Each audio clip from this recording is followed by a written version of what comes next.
കുറേ ഫൗണ്ടേഴ്സ് വന്നിട്ട് എനിക്ക് ഇൻവെസ്റ്റ്മെൻറ്റ് വേണം, അല്ലെങ്കിൽ ഇൻവെസ്റ്റ്മെൻറ്റ് ഇല്ലാത്തതുകൊണ്ടാണ് നമ്മളൊന്ന് തുടങ്ങാത്തതെന്നെല്ലാം പറയും. ആപ്പ് ഉണ്ടാക്കാൻ കാര്യമായിട്ട് കോസ്റ്റ് ഒന്നും കിട്ടുന്ന എപ്പോഴും ഇങ്ങനെ എന്താ പറയുക, കോട്ടലിട്ട് മീറ്റിങ്ങിന് പോകുമ്പോൾ ഇങ്ങനെ ഉമ്മ ചോദിക്കും, എപ്പോഴും ഇത് തന്നെയാണല്ലോ, അപ്പോൾ ഒന്നും വരുന്നും കാണുന്നില്ല, ഒന്നും ഇമ്മീഡിയറ്റ് ആയിട്ടൊന്നും കാണുന്നുമില്ല. അപ്പോൾ ഞാൻ പറയും വിത്തിടാൻ പോകുന്നതാണ്. സർവീസ് കമ്പനിയിലാണ് കുറേ ആൾക്കാർ ആവശ്യമുള്ളത്. ഓരോ പ്രോജക്റ്റ് വരുമ്പോൾ വീണ്ടും വീണ്ടും വീണ്ടും ആൾക്കാർ. ഒരു പ്രോഡക്റ്റ് കമ്പനിയിൽ ഇപ്പം സെറോദ ഇപ്പോഴും 3 മില്യൺ കസ്റ്റമേഴ്സിനെ സെർവ് ചെയ്തിട്ടുണ്ടായിട്ടും they have a tech team of I think 35. Najeeb, welcome to the show. Autoswan എന്ന് പറഞ്ഞ സ്റ്റാർട്ടപ്പിൻ്റെ ഫൗണ്ടറാണല്ലോ. ഓട്ടോസ്വാൻ എന്ന് പറഞ്ഞു കഴിഞ്ഞാൽ ഓട്ടോമൊബൈൽ ഇൻഡസ്ട്രിക്ക് വേണ്ടിയിട്ട് ടെക്ക് ബിൽഡ് ചെയ്യുന്ന സ്റ്റാർട്ടപ്പാണ്. അപ്പോൾ അതിലേക്കൊരു ജേണി, നസീഫിൻ്റെ ജേണി ഉണ്ടാവും. ആ ജേണി നസീഫ് തന്നെ പറയുന്നതാണ് അതിൻ്റെ ഭംഗി. അപ്പോൾ എവിടെയാണ് പഠിച്ചത്, എങ്ങനെയാണ് ഈ ഇൻഡസ്ട്രിയിൽ എത്തിയത്? എനിക്ക് മനസ്സിലാവുന്ന നസീഫ് ടൊയോട്ടയിലൊരു വെൽ പേയിങ് ജോബിൽ നിന്ന് ഇറങ്ങി വലിയൊരു റിസ്ക് എടുത്തിട്ടാണ് ഇതുപോലത്തെ ഒരു സ്റ്റാർട്ടപ്പ് റൺ ചെയ്യുന്നത്. സോ അതൊന്ന്. ഞാൻ പഠിച്ചതൊക്കെ സൗദിയിലായിരുന്നു സ്കൂളിങ് ചെയ്തത്. ഓക്കെ. 10th വരെ ഇൻ്റർനാഷണൽ ഇന്ത്യൻ സ്കൂൾ ജദ്ദ. അപ്പോഴേ എന്താ പറയുക, കമ്പ്യൂട്ടറും ഗെയിംസും സോഫ്റ്റ്വെയർസെല്ലാം ഭയങ്കര താല്പര്യമുള്ള ഒരാളായിരുന്നു. സ്ഥിരം പരിപാടി കഫേയിലെല്ലാം പോയിട്ട് ഗെയിംസ് ഡൗൺലോഡ് ചെയ്യുക, ഇൻസ്റ്റാൾ ചെയ്യുക, കളിച്ച് തീർക്കുക, എന്നിട്ട് അടുത്ത ഗെയിമിലേക്ക് മൂവ് ചെയ്യുക. എന്നിട്ട് 10th കഴിഞ്ഞ് നാട്ടിൽ പഠിച്ചു 2 കൊല്ലം ചിന്മയ കണ്ണൂർ. അത് കഴിഞ്ഞിട്ട് എൻജിനീയറിംഗ് തന്നെ ആയിരുന്നു എൻ്റെ plan. So government engineering college Barton hill, Trivandrum ഉള്ളൊരു ഗവൺമെൻറ് കോളേജാണ്. അവിടെ ഇൻഫർമേഷൻ ടെക്നോളജി എൻജിനീയറിംഗിൽ ജോയിൻ ചെയ്തു. അപ്പം ഇനീഷ്യലി അടിപൊളിയായിരുന്നു. ഗെയിം ബിൽഡ് ചെയ്യണം എന്നുള്ളതാണോ? ഗെയിം ബിൽഡ് ചെയ്യാന്ന് വെച്ചാൽ ഞാൻ +2 എടുക്കുമ്പോൾ തന്നെ ചെറിയ ഗെയിംസ് എല്ലാം ബിൽഡ് ചെയ്യാൻ നോക്കിയിരുന്നു. പക്ഷേ കോഡിങ് താല്പര്യം ഉണ്ടാവുമെന്ന് വിചാരിച്ചിട്ടാണ് ഞാൻ ഈ ഇൻഫർമേഷൻ ടെക്നോളജി എടുത്തത്. ഒരു സെമസ്റ്റർ 3-4 എത്തിയപ്പോൾ എനിക്ക്, ഞാൻ വെബ്സൈറ്റെല്ലാം ഉണ്ടാക്കി ആ സമയത്ത്, ഫ്രീലാൻസ് ആയിട്ട്. അപ്പോൾ എൻ്റെ ബാക്ക്ഗ്രൗണ്ട് എന്ന് പറഞ്ഞാൽ 11th 12th ബയോളജി ആയിരുന്നു. അപ്പോൾ എന്നിട്ട് ഒരു IT ഫീൽഡിലേക്ക്, എൻജിനീയറിംഗിലേക്ക് ചാടി. അവിടെ എത്തിയപ്പോൾ കോഡിങ്ങെല്ലാം ഫ്രഷ് ആയിരുന്നു. പക്ഷെ ഒരു 3rd സെമസ്റ്ററിൽ എത്തിയപ്പോൾ എനിക്ക് മനസ്സിലായി എനിക്ക് കോഡിങ്ങിനോട് വലിയ താല്പര്യമില്ല, എൻ്റെ ഒരു എന്താ പറയുക സ്ട്രോങ് ഏരിയ അല്ല എന്ന് എനിക്ക് മനസ്സിലായി. അപ്പോൾ ഒരു 4th സെമസ്റ്റർ മുതൽ ഞാൻ എന്താ അടുത്തെന്നുള്ളൊരു ഒരു സെർച്ചിലായിരുന്നു. അപ്പോൾ പിന്നെ മാനേജ്മെൻ്റായിട്ട് എനിക്ക് ബിസിനസ് മാനേജ്മെൻറ്റ് എന്നുള്ളൊരു ഫീൽഡ് എനിക്ക് ഭയങ്കര ഇഷ്ടപ്പെട്ടു. അപ്പോൾ അങ്ങനെയാണ് എനിക്ക് തോന്നുന്നു 5th സെമസ്റ്ററിൽ ഞാൻ ഒരു IIT ഡൽഹി വെച്ചിട്ട് ഉള്ളൊരു ബിസിനസ് മാനേജ്മെൻറ്റ് കോഴ്സിന് സെലക്റ്റഡ് ആയിരുന്നു. ഒരു 6 മാസത്തെ കോഴ്സായിരുന്നു. അപ്പോൾ ഞാൻ അവിടെ എത്തിയപ്പോൾ ഞാനായിരുന്നു ഏറ്റവും യങ്ങസ്റ്റ്, കൂടുതൽ എക്സ്പീരിയൻസ് ഉള്ള ആൾക്കാരായിരുന്നു. പക്ഷേ മാനേജ്മെൻറ്റ് ഏരിയാസിൽ ഇപ്പം അക്കൗണ്ടിങ്ങും ഓപ്പറേഷൻസ് HR അങ്ങനത്തെ ഒരു 6 month ഒരു സർട്ടിഫിക്കറ്റ് കോഴ്സായിരുന്നു. അത് എടുത്തപ്പോൾ എനിക്ക് മനസ്സിലായി ഇത് താല്പര്യമുള്ള ഒരു ഏരിയ ആണ്. അങ്ങനെ എൻജിനീയറിംഗ് നിൽക്കുമ്പോൾ തന്നെ തീരുമാനിച്ച് IT ജോബ് എടുക്കൂല എന്നുള്ളത്. അപ്പോൾ ഒറ്റ ഒരു പ്ലേസ്മെൻറ്റിന് പോലും മര്യാദക്ക് ഇരുന്നിട്ടില്ല. കോളേജ് കഴിഞ്ഞ് നേരെ സൗദി പോകാനുള്ള പ്ലാനിലായിരുന്നു ഞാൻ ഇരുന്നത്. പാരൻസ് സൗദിയിലായിരുന്നു. എൻ്റെ പാരൻസും സിബ്ലിങ്സ് എല്ലാം അവിടെ ആയിരുന്നു പഠിച്ചത്. അപ്പം 14th പാസ് ഔട്ടായി നേരെ സൗദി വരണം എന്ന് പറഞ്ഞിട്ട് വാശി പിടിച്ചിട്ടാണ് പോയത്. എന്നിട്ട് അവിടെ എത്തിയിട്ട് ജോബ് ഹണ്ട് ചെയ്യാൻ തുടങ്ങി. അപ്പോൾ എനിക്കൊരു 3-4 ഇൻഡസ്ട്രി താല്പര്യം ഉണ്ടായിരുന്നു. ഇങ്ങനെ ഓട്ടോമോട്ടീവ്, എയർലൈൻസ് ഫീൽഡ്, FMCG. അപ്പോൾ ഇതിൽ എവിടെയെങ്കിലും ജോലി കിട്ടുക ആ ഒരു ആംഗിളിലേക്ക് മാറാമെന്ന്. അപ്പം എന്തോ ഭാഗ്യവശാലോ ദൈവത്തിൻ്റെ ഇത് കാരണം ഓട്ടോമോട്ടീവിൽ തന്നെ ഫസ്റ്റ് ഇൻ്റർവ്യൂ കിട്ടി. ടൊയോട്ട, അബ്ദുൽ ലത്തീഫ് ജമീൽ എന്ന് പറഞ്ഞ ടൊയോട്ട ആൻഡ് ലെക്സസ് ഡിസ്ട്രിബ്യൂട്ടറിലായിരുന്നു ആദ്യം ജോലി കിട്ടിയത്. അപ്പം ആദ്യം ജോയിൻ ചെയ്തത് ഡാറ്റ സ്പെഷ്യലിസ്റ്റ് ആയിട്ടായിരുന്നു. കുറേ എക്സലും അനാലിസിസും കാര്യങ്ങളെല്ലായിരുന്നു. വിത്തിൻ 6 month ഞാൻ ഫീൽഡ് എഞ്ചിനീയർ എന്ന് പറഞ്ഞ റോളിലേക്ക് മാറി. അപ്പം ഫീൽഡ് എഞ്ചിനീയർ എന്ന് പറയുമ്പോൾ ബേസിക്കലി നമ്മളൊരു ഡിപ്പാർട്ട്മെൻറ്റ് എന്ന് പറയുന്നത് ടൊയോട്ടൻ്റെയും ലെക്സസിൻ്റെയും സർവീസ് സെൻറ്റേഴ്സും ഷോറൂംസും ഇതെല്ലാം വിസിറ്റ് ചെയ്യലായിരുന്നു നമ്മളെ പരിപാടി. അപ്പോൾ നമ്മൾ വിസിറ്റ് ചെയ്യണം. എന്നിട്ട് അവിടെ കുറേ സ്റ്റാൻഡേർഡ്സ് ഉണ്ടാവും. അപ്പം ബേസിക്കലി സ്റ്റാൻഡേർഡ്സ് എന്ന് പറഞ്ഞാൽ എങ്ങനെ ഒരു സർവീസ് സെൻറ്റർ വർക്ക് ചെയ്യണം, അല്ലെങ്കിൽ എങ്ങനെ ഒരു ഷോറൂം ഓപ്പറേറ്റ് ചെയ്യണം. അപ്പോൾ ഇതിന് കുറേ ഗൈഡ് ലൈൻസ് ഉണ്ട്. അപ്പം ഈ ഗൈഡ് ലൈൻസ് വരുന്നത് മാനുഫാക്ചറിൻ്റെ അടുത്ത്. ഇപ്പം നമ്മളെ കേസ് ആകുമ്പോൾ ജപ്പാനിൽ നിന്നാണ് വരുന്നത്. ടൊയോട്ട ജപ്പാനിൽ നിന്ന് ഈ ഗൈഡ് ലൈൻസ് ഫോളോ ചെയ്യണം എന്നുള്ളൊരു ലിസ്റ്റ് ഉണ്ട്. അപ്പം ഇതെല്ലാം 6 മാസവും സബ്മിറ്റ് ചെയ്യണം, ഷെയർ ചെയ്യണം, നമ്മൾ പോയി ഫോളോ ചെയ്യുന്നുണ്ട് എന്നുള്ളത്. അപ്പം നമുക്കൊരു ബേസിക്കലി പറഞ്ഞാൽ ഒരു ചെക്ക് ലിസ്റ്റാണ്. അപ്പോൾ ഓഡിറ്റിങ് ചെയ്യാന്ന് പറയൽ നമ്മൾ പോവുക, ആ ചെക്ക് ലിസ്റ്റിലുള്ള ഓരോ ക്രൈറ്റീരിയയും സാറ്റിസ്ഫൈഡ് ആണോ അല്ലേ എന്നുള്ളത് നോക്കാം. അത് നസീഫിനെ പോലെ നമ്മളെ ഡിപ്പാർട്ട്മെൻറ്റിൽ ആ സമയത്ത് ഒരു 19 പേരോളം ഉണ്ടായിരുന്നു. അപ്പം നമ്മൾ ഒരു 100-150 സർവീസ് സെൻറ്റേഴ്സ് ഉണ്ടായിരുന്നു ടൊയോട്ടയ്ക്ക് ആ സമയത്ത് സൗദിയിൽ. അപ്പോൾ നമുക്ക് ഓരോ ആൾക്കാർക്ക് അലോക്കേറ്റ് ചെയ്ത് കിട്ടും. ഈ ക്വാർട്ടറിൽ നമ്മൾ ഇതൊക്കെയാണ് വിസിറ്റ് ചെയ്യേണ്ടത്. എന്നിട്ട് നമ്മൾ ചെക്ക് ലിസ്റ്റ് പ്രിൻ്റ് ചെയ്യും. അപ്പം ഈ ചെക്ക് ലിസ്റ്റ് കുറേ ജപ്പാനിൽ നിന്ന് വരുന്നുണ്ട്, കുറേ ഗവൺമെൻറ് റെഗുലേഷൻസ് ഉണ്ടാവും. ഒരു വർക്ക്ഷോപ്പ് നടത്തണമെങ്കിൽ ഗവൺമെൻറ്റിൻ്റെ അടുത്ത് നിന്നുള്ള കുറേ കംപ്ലയൻസ് ലെവൽ റെഗുലേഷൻസ് ഉണ്ട്. അപ്പോൾ അതിൻ്റെ ചെക്ക് ലിസ്റ്റ് ഉണ്ടാവും. കുറേ ഹെൽത്ത് സേഫ്റ്റീൻ്റെ ചെക്ക് ലിസ്റ്റ് ഉണ്ടാവും. പിന്നെ നമ്മൾ കുറേ ഇൻറ്റേർണലി ബിൽഡ് ചെയ്ത കസ്റ്റമർ എക്സ്പീരിയൻസും മാർക്കറ്റിങ്ങിനെല്ലാം വേണ്ടി ഉണ്ടാക്കി നമ്മളെ കുറേ ചെക്ക് ലിസ്റ്റ്. അപ്പോൾ ഒരു 400-500 ഐറ്റംസ് ഉണ്ടാവും ചെക്ക് ചെയ്യാൻ. അപ്പം നമ്മൾ ഒരു സർവീസ് സെൻറ്ററിൽ പോയാൽ അറ്റ്ലീസ്റ്റ് ഒരു 5 days സ്പെൻഡ് ചെയ്യും. അവിടെ ഇപ്പോൾ ഓരോ കാര്യങ്ങൾ ഓരോ മുക്കിലും മൂലയിലും പോയി ചെക്ക് ചെയ്ത് അവിടുത്തെ ബ്രാഞ്ച് മാനേജേഴ്സായിട്ട് ഡിസ്കസ് ചെയ്ത്. അപ്പോൾ നമ്മളൊരു ഓഡിറ്റിംഗ് പ്രോസസ്സ് തന്നെയായിരുന്നു. എല്ലാ ക്രൈറ്റീരിയക്കും നമ്മൾ ഫോട്ടോസ് കൊടുക്കണം. അപ്പോൾ നമുക്ക് ആ സമയത്ത് കമ്പനീസ് ഡിജിറ്റൽ ക്യാമറാസ് തരുമായിരുന്നു.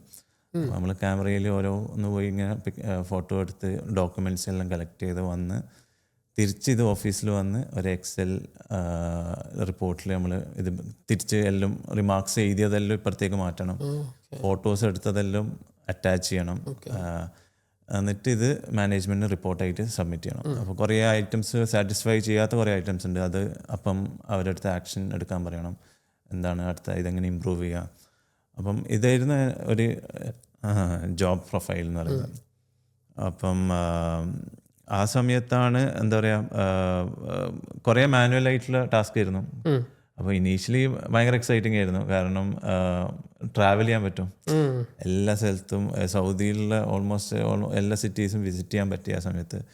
പിന്നെ ഇതൊരു റെക്കറിങ് ഇതായി, കുറച്ച് ബോറടിച്ചു തുടങ്ങി. കാരണം സെയിം സാധനം, സെയിം ചെക്ക് ലിസ്റ്റ്, പോവുക, ചെക്ക് ചെയ്യുക, തിരിച്ചു വന്ന് ഇതേപോലെ റിപ്പോർട്ട് ഉണ്ടാക്കാനും മടിയായി തുടങ്ങി. എല്ലാവരും അങ്ങനെയാണ്. എല്ലാവരും ആ പീരീഡ് എൻഡ് ചെയ്യുന്ന സമയത്ത് എല്ലാ റിപ്പോർട്ടും ഒരുമിച്ച് ഉണ്ടാക്കലും എന്നിട്ട് സബ്മിറ്റ് ചെയ്യലും. അപ്പം ഇതൊരു മാനുവൽ ഇതായപ്പം അങ്ങനെ ഇരിക്കുമ്പോഴാണ് ഞാൻ മാനേജ്മെൻ്റ് അടുത്ത് ഇങ്ങനെ സജസ്റ്റ് ചെയ്തത്. അറ്റ് ദ എൻഡ് എൻ്റെ ബാക്ക്ഗ്രൗണ്ടും IT ആയിരുന്നു. നമ്മൾ ഇതിനെന്തെങ്കിലും ഒരു ആപ്പെല്ലാം ഉണ്ടാക്കുന്നതാണെങ്കിൽ നിങ്ങൾക്ക് കുറേ ടൈമും എഫേർട്ടെല്ലാം സേവ് ചെയ്യാന്ന് പറഞ്ഞിട്ട്. അപ്പം അൺഫോർച്ചുനേറ്റ്ലി ഓർ ഫോർച്ചുനേറ്റ്ലി അവർക്ക് അതിനുള്ള ബഡ്ജറ്റും ഇല്ല, ഇൻട്രസ്റ്റും ഇല്ലായിരുന്നു. So they were like we don't have budget, നമുക്ക് ഇതൊക്കെ മതി, we have people to do this. അപ്പോൾ ഇറ്റ്സ് ഗോയിങ് ഓൺ. ഇതൊരു 10-12 കൊല്ലമായിട്ട് കമ്പനിയിൽ നടന്നു പോകുന്ന ഒരു പ്രോസസ്സായിരുന്നു.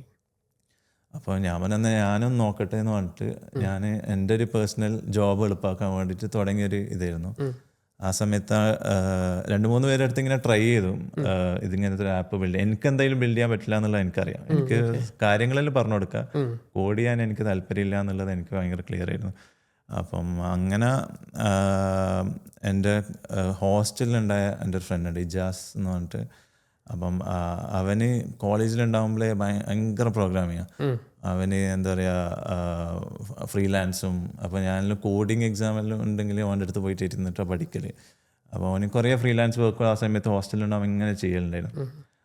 അപ്പോൾ അവനെ ഒന്ന് കോണ്ടാക്ട് ചെയ്ത് അവന് ബാംഗ്ലൂർ ആ സമയത്ത് ഒരു ഹെൽത്ത് ടെക് കമ്പനിയിൽ ഡെവലപ്പറായിട്ട് വർക്ക് ചെയ്യുന്നത്. അപ്പോൾ അവനക്ക് ഇങ്ങനത്തെ താല്പര്യം ഉണ്ടാവും എന്നുള്ളത് എനിക്കൊരു ഐഡിയ ഉണ്ടായിരുന്നു. നമ്മൾ ഇങ്ങനത്തെ ഒന്ന് ചെയ്യാം, നമുക്കൊന്ന് നോക്കിയാലോ എന്നാണ്. അപ്പോൾ അവന് നല്ല ഇൻട്രസ്റ്റ് കാണിച്ച്, അപ്പോൾ എനിക്കും ഇൻട്രസ്റ്റ് ആയി. അപ്പോൾ നമ്മൾ ആഫ്റ്റർ വർക്കിംഗ് അവേഴ്സ് നമ്മളിങ്ങനെ ഒരു സൈഡ് ഹോബി പ്രോജക്റ്റ് പോലെ ചെയ്തതാണ്. ഒരു ആപ്പ് ഉണ്ടാക്കി വെക്കാം എങ്ങനെ ഉണ്ടാവും. നസീഫ് ഈ പ്രോബ്ലംസ് പറയും, അതിന് വേണ്ടിയിട്ടുള്ള അത് കാര്യങ്ങൾ ബിൽഡ് ചെയ്യുന്നത് ഇജാസാണ്. അപ്പം ഞാൻ കൂടുതൽ റിക്വയർമെൻറ്റ്സ്, ഡിസൈൻ എങ്ങനെ വേണം, എന്തായിരിക്കും സ്ട്രക്ചർ എന്നുള്ള ഒരു പ്രോഡക്റ്റ് ലെവലിലാണ് ഞാൻ പറഞ്ഞു കൊടുക്കല്. കോഡ് ചെയ്ത് അതിൻ്റെ വിഷ്വലൈസ് ചെയ്ത് എക്സിക്യൂട്ട് ചെയ്യുന്നത് ഇജാസായിരുന്നു. നമ്മൾ ആ സമയത്ത് എനിക്ക് ഓർമ്മയുണ്ട്, നമ്മൾ രാത്രി 3-4 മണി വരെ വർക്ക് ചെയ്യും. എന്നിട്ട് രാവിലെ വീണ്ടും 8 മണിക്ക് എണീച്ചിട്ട് നോർമൽ ജോബ് ചെയ്യും. പാഷൻ പ്രോജക്റ്റ് ആയി. ഒരു പാഷൻ കംപ്ലീറ്റ്ലി ഒരു പാഷൻ ലെവലിൽ ഓടിയതായിരുന്നു. ഇത് ഒരു മാസം കൊണ്ട് നമ്മളൊരു ആപ്പ് ഇറക്കി. എന്നിട്ട് മാനേജ്മെന്റിന് കാണിച്ചു കൊടുത്ത്. അപ്പോൾ അവർ പറഞ്ഞപ്പോൾ ട്രൈ ചെയ്യാന്ന് പറഞ്ഞിട്ട് ട്രൈ ചെയ്ത് സാധനം കണ്ടപ്പോൾ അവർ ട്രൈ ചെയ്യാൻ സാധനം കണ്ടപ്പോൾ അവർക്ക് ഓക്കെ ആയിരുന്നു. ലൈക്ക് അവർക്ക് ഗുഡ് ഐഡിയ. നിങ്ങൾക്ക് വൺസ് ഒരു ഐഡിയ ഉണ്ടെങ്കിൽ അത് ഫിസിക്കലി കാണിച്ചു കൊടുക്കുകയാണെങ്കിൽ കുറച്ചും കൂടെ അതാണ് ജസ്റ്റ് എന്തെങ്കിലും ഒരു പ്രോട്ടോടൈപ്പ് പോലെ എല്ലാം കാണിച്ചു കൊടുക്കുന്നതാണെങ്കിൽ നല്ലതായിരുന്നു. അപ്പോൾ നമ്മളൊരു ആപ്പ് തന്നെ ഫുൾ ഫ്ലഡ്ജ് അങ്ങ് ബിൽഡ് ചെയ്തിട്ട് അങ്ങ് എനിക്ക് എൻ്റെ ജോബ് എളുപ്പമാക്കണം എന്നുള്ളതായിരുന്നു എൻ്റെ മെയിൻ അജണ്ട. അപ്പം ആൻഡ് ഇതൊരു ഇൻട്രസ്റ്റിംഗ് ജോബും ഇങ്ങനെ കുറച്ച് ബോറടിച്ച് വരുന്നുണ്ട്. അപ്പം ഇങ്ങനത്തെ എന്തെങ്കിലും ചെയ്യുക സൈഡായിട്ടുള്ള എന്നുള്ള അപ്പോൾ ബിസിനസ്സിൻ്റെ ലെവലിലൊന്നും ആലോചിച്ചിട്ടേ ഇല്ല ലൈക്ക് ആ സമയത്ത്. എന്നിട്ട് ആ ആപ്പ് ഇറക്കി വിത്തിൻ 1 month എനിക്ക് ഓർമ്മയുണ്ട്. ഒരു ജാനുവരി മന്തിലാണ് നമ്മൾ ഇറക്കിയത്. വിത്തിൻ 1 month റിസൾട്ട് കണ്ടു തുടങ്ങി കമ്പനിയിൽ. ആ 5 ദിവസത്തെ ഓഡിറ്റ് നമ്മൾ 2 ദിവസത്തേക്ക് ചുരുങ്ങി. എങ്ങനെയാണ് ചുരുങ്ങിയത്? കാരണം ഒന്ന് ഒരു പ്രിപ്പറേഷൻ ഫേസ് ഉണ്ട്. ഈ ചെക്ക് ലിസ്റ്റ് ഏതൊക്കെയാന്ന് നോക്കി പ്രിന്റ് ചെയ്ത് അത് കംപ്ലീറ്റ്ലി എലിമിനേറ്റഡ് ആയി. പിന്നെ ആപ്പിനകത്തുണ്ട്. അപ്പം നിങ്ങൾക്ക് ആ ഓഡിറ്റേഴ്സിന് വേണ്ടത് ആ ഫീൽഡിൽ പോവാ, മൊബൈലിൽ എടുക്കുക, ആപ്പ് ഓപ്പൺ ചെയ്യുക. അപ്പോൾ എന്തൊക്കെയാണ് അത് ചെക്ക് ചെയ്യേണ്ടതെന്നുള്ള ഫുൾ കാര്യങ്ങൾ അതിൽ കാണിക്കാം. അപ്പോൾ അവിടെ നിന്ന് തന്നെ ഇരുന്നിട്ട് അവർക്ക് റിയൽ ടൈം ആയിട്ട് പാസ്സാക്കുകയും ചെയ്യാം, ഫെയിലാക്കുകയും ചെയ്യാം. അപ്പോൾ ഫെയിലാക്കുമ്പോൾ എന്തൊക്കെയാണ് പ്രശ്നങ്ങൾ എന്നുള്ള ഐഡൻറ്റിഫൈ ചെയ്യാൻ പറ്റും. ഫോട്ടോസ് മുമ്പ് ഡിജിറ്റൽ ക്യാമറയിലാണ് ചെയ്യാമെന്ന് പറഞ്ഞില്ലേ. നമ്മൾ പൊതുവെ ആ ഡിജിറ്റൽ ക്യാമറയിൽ ഫോട്ടോ എടുത്ത് വന്ന് തിരിച്ച് ഓഫീസിൽ വന്ന് നോക്കുമ്പോൾ ഒരു 300ഓളം ഫോട്ടോസ് ഉണ്ടാവും. 300-500 ഫോട്ടോസ് ഉണ്ടാവും. അപ്പം ആ ഫോട്ടോസ് ഏത് ക്വസ്റ്റ്യനാന്നുള്ളത് ആ സമയത്ത് തന്നെ നമ്മൾ മറന്നു പോയിട്ടുണ്ടാവും. സ്പെഷ്യലി നമ്മൾ റിപ്പോർട്ടിങ്ങെല്ലാം ഡിലേ ആക്കുമ്പോൾ നമ്മളൊരു ധാരണ വെച്ചിട്ട് അങ്ങ് ആഡ് ചെയ്യുന്നു. ഇത് എന്താ പ്രശ്നമുള്ള അപ്പം തന്നെ അത് മൊബൈലിൽ ക്യാമറയിൽ ഫോട്ടോ എടുക്കുക, അത് ക്വസ്റ്റ്യൻ ഓട്ടോമാറ്റിക്കലി അസൈൻ ആവും. ആരാണിത് സോൾവ് ചെയ്യേണ്ടത് അത് അയാൾക്ക് അറിയിച്ചു കൊടുക്കുക. അപ്പം മുമ്പ് മാനേജ്മെൻറ്റിന് ഒരാൾ ഓഡിറ്റ് പോയി കഴിഞ്ഞ് തിരിച്ച് വന്ന് റിപ്പോർട്ട് ഉണ്ടായി കഴിഞ്ഞാൽ അവിടെ എന്താ നടന്നതെന്നുള്ള വിസിബിലിറ്റി ഉണ്ടോ. ഇതിപ്പം റിയൽ ടൈമാണ്. ഇപ്പം ചെയ്യുന്നത് എന്താണെന്നുള്ളത് അവർക്ക് അപ്പം തന്നെ കാണാൻ പറ്റും. അപ്പം അങ്ങനെ ഇതിറക്കി. ഇതൊരു മാനേജ്മെൻറ്റ് ഭയങ്കര ഇഷ്ടപ്പെട്ടു. കോസ്റ്റ് സേവ് ചെയ്യാൻ തുടങ്ങി. ഓഡിറ്റിംഗ് എന്ന് പറയുന്നത് ഇപ്പോൾ ഫീൽഡ് പോകാന്ന് പറയുമ്പോൾ ഓരോ ട്രിപ്പും ബിസിനസ് ട്രിപ്പാണ്. അപ്പം 5 ദിവസം ട്രിപ്പ് പോകാന്ന് പറയുന്നത് 5 ദിവസത്തെ ബിസിനസ് ട്രിപ്പിൻ്റെ അലവൻസ് എല്ലാം കൊടുക്കണം. അത് 2 ദിവസത്തെ ചാർജ് ചെയ്യും. അപ്പം നമ്പേഴ്സ് ഭയങ്കരമായിട്ട് കാണിക്കാൻ തുടങ്ങി. സേവിങ്സ് ടൈമും ഇതായി. പിന്നെ 3 ദിവസത്തെ റിപ്പോർട്ടിംഗ് വർക്ക് ഉണ്ടായിരുന്നു. എക്സലിൽ ആഡ് ചെയ്യൽ, പ്രസൻറ്റേഷൻ ഉണ്ടാക്കൽ, ഇതെല്ലാം സബ്മിറ്റ് ചെയ്യുമ്പോൾ ഓട്ടോമാറ്റിക്കലി അവിടെ ജനറേറ്റ് ആകാൻ തുടങ്ങി. അപ്പം കമ്പനി ഭയങ്കര ഹാപ്പിയായി. ആ കൊല്ലത്തെ ബെസ്റ്റ് പ്രോജക്റ്റിനുള്ള അവാർഡും എല്ലാം നമ്മളെ ടീമിനാണ് കിട്ടിയത്. എന്നിട്ട് അപ്പോഴും ഒരു ഓക്കെ ആപ്പായി സന്തോഷമായി എന്ന് പറഞ്ഞിട്ട് ഇങ്ങനെ ഇരിക്കുന്നതായിരുന്നു. ആ സമയത്താണ് എനിക്ക് തോന്നുന്നത് നമ്മുടെ മാനേജ്മെൻറ്റ് ഒരു ടൊയോട്ട മിഡിൽ ഈസ്റ്റിന് എന്തൊരു കോൺഫറൻസിന് പോയിട്ട് സൗദിയിലെ ടൊയോട്ട ഇങ്ങനെ ചെയ്തു എന്നുള്ളത്, ഒരു ഇന്നോവേഷൻ ചെയ്തു എന്നുള്ളത് അവിടെ പ്രസൻറ്റ് ചെയ്തത്. അങ്ങനെ ഇരിക്കെ വേറെ ഒരു ടൊയോട്ടൻ്റെ ഡിസ്ട്രിബ്യൂട്ടർ, ബഹ്റൈനിലുള്ള ഡിസ്ട്രിബ്യൂട്ടർ നമ്മളെ കോൺടാക്ട് ചെയ്യുന്നു. ആരാന്ന് തപ്പിപ്പിടിച്ച് എൻ്റെ അടുത്തേക്ക് വരികയായിരുന്നു. അപ്പം അവർക്കും ഇതേ പ്രോസസ്സ് ഉണ്ട്, ഇതേ സിമിലർ ചെക്ക് ലിസ്റ്റാണ്, നമുക്കും ഈ ആപ്പ് കിട്ടുമെന്നുള്ളൊരു മെസ്സേജ് വന്നു. അപ്പോഴാണ് എനിക്ക് തോന്നിയത് ഇതിലെന്തോ ഉണ്ട്. കമ്പനീൻ്റെ സൈഡിൽ നിന്ന് ഭയങ്കര ആയിട്ട് ഇതിനെ അപ്രിഷ്യേറ്റ് ചെയ്യുന്നു, ഇതാക്കുന്നു. അപ്പോൾ ഞാനും കമ്പനി ആദ്യം ബഡ്ജറ്റ് ഇല്ല എന്ന് പറഞ്ഞിട്ട് തുടങ്ങിയാണ്. അതാണ്. എന്നിട്ട് ഇവർ എന്താ പറയുക, ബഹ്റൈനിൽ നിന്നുള്ളവർ വന്ന് ചോദിച്ചു. അപ്പം ഞാനും ആ സമയത്ത് ഞാൻ അറൗണ്ട് 25 വയസ്സായിട്ടേ ഉള്ളൂ. മാർക്കറ്റ് അറിയില്ല, ഇൻഡസ്ട്രി അറിയില്ല. അപ്പോൾ ഒന്ന് സ്റ്റഡി ചെയ്ത് എന്താണ്. അപ്പോൾ മനസ്സിലായത് എല്ലാ ഓട്ടോമോട്ടീവ് കമ്പനീസിനും ഈ ഒരു പ്രോസസ്സ് ഉണ്ട്. എല്ലാ ഡിസ്ട്രിബ്യൂട്ടേഴ്സും ഡീലേഴ്സിനും എല്ലാം ഇതുണ്ട്. മാനുഫാക്ചറർ ഇത് മോണിറ്റർ ചെയ്യുന്നുണ്ട്. അപ്പം ഏത് ബ്രാൻഡ് ആയിക്കോട്ടെ, അപ്പം അതെല്ലാതും ഇവർ ഫോളോ ചെയ്യുന്നുണ്ട്. അതുകൂടാതെ ഈവൻ നോൺ ഓട്ടോമോട്ടീവ് ഇത് ചെയ്യുന്നുണ്ട്. ഇപ്പം ബേസിക്കലി പറയുന്നതാണെങ്കിൽ ഒരു ബിസിനസ്സിന് കുറേ സ്റ്റോറുണ്ട്. മോർ ദാൻ ഒരു 5-10 സ്റ്റോർ വരെയും ഈസിലി നമുക്ക് തന്നെ മാനേജ് ചെയ്യാൻ പറ്റും. ഒരു ഓണറിനോ അല്ലെങ്കിൽ ഒരു ടീമിനോ മാനേജ് ചെയ്യാൻ. 10ൻ്റെ മേലെല്ലാം പോകുമ്പം ആ ഒരു സ്റ്റാൻഡേർഡും പ്രോസസ്സൊന്നും ഫോളോ ചെയ്തിട്ടില്ലെങ്കിൽ അവരെ കയ്യിൽ നിന്ന് അതിൻ്റെ ക്വാളിറ്റി പോകും, കസ്റ്റമർ സർവീസിൻ്റെ ക്വാളിറ്റി പോകും, പ്രൊഡക്റ്റിൻ്റെ ക്വാളിറ്റി കുറയും. ഇപ്പം ഒരു എക്സാമ്പിൾ എടുക്കുന്നതാണെങ്കിൽ ഇപ്പം മെക്ഡൊണാൾഡ്സും സ്റ്റാർബക്സ്, അപ്പോൾ ഇവർക്കെല്ലാം 60,000 50,000 ഫെസിലിറ്റീസ് ഉണ്ട് അറൗണ്ട്.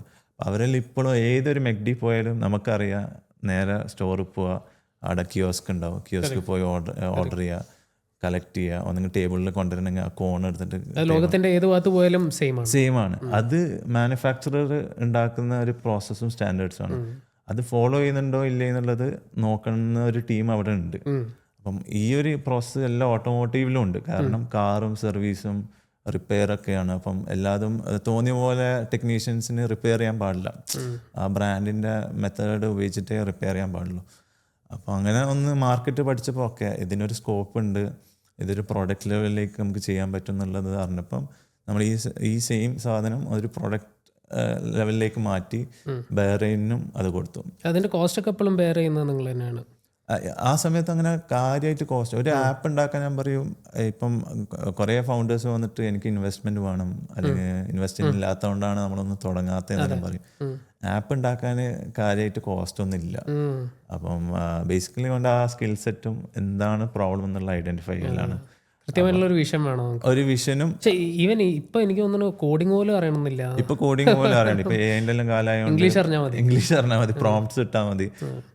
ആൻഡ് അത്ര എക്സ്പെൻസീവ് ഒന്നല്ല ഒരു ആപ്പ് ഇറക്കണമെങ്കിൽ. പക്ഷെ റൈറ്റ് പ്രോബ്ലം എന്താണെന്നുള്ളത് ഐഡന്റിഫൈ ചെയ്യാൻ പറ്റും, എന്താണ് പെയിൻ പോയിന്റ് നമ്മൾ സോൾവ് ചെയ്യുന്നത്, അതിലാണ് സക്സസ്. അപ്പം ബെറിന് കൊടുത്തു. ബെറിനായിരുന്നു നമുക്ക് ആദ്യമായിട്ട് പേയ്മെന്റ് വന്നത്. നമുക്ക് സൗദിയിൽ നമ്മൾ ഇന്റേണലി കൊടുത്തുകൊണ്ട് കാര്യമായിട്ടൊന്നും കിട്ടിയിട്ടില്ല. അപ്പം ബെറിന്ന് അങ്ങനെ വന്നു. അങ്ങനെ അപ്പോഴാണ് നമ്മളൊരു സ്റ്റാർട്ടപ്പ് ആക്കാം, ഇതൊരു കമ്പനി ലെവലിൽ. അങ്ങനെയാണ് ഓട്ടോസ്മാർട്ടിൻ്റെ ഒരു ബർത്ത് ഉണ്ടായത്. അപ്പം ഫസ്റ്റ് പേയ്മെന്റ് വന്നു. നമ്മളപ്പം ഫസ്റ്റ് എംപ്ലോയിനെ ഹയർ ചെയ്തു.